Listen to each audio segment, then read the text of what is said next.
Welcome to the Tech Egg. Don't get scrambled. Enjoy the video. You start by sorting smartly, darks and lights, but keep high-lint items separate because loose fibers defeat the catcher.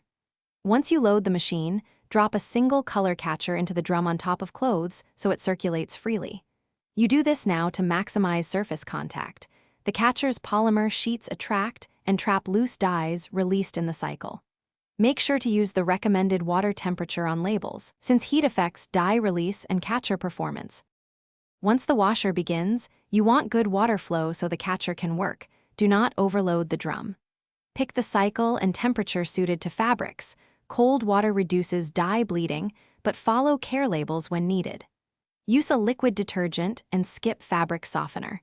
Softener residues can coat the catcher's active surface and reduce dye absorption. Make sure to use only one catcher per medium load or two for large loads, so the sheets maximize contact and trapping efficiency.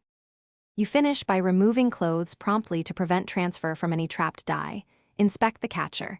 If it's visibly colored, discard it or rinse gently if reusable per packaging. If you still see bleeding on garments, run a short cold wash with a fresh catcher and minimal agitation.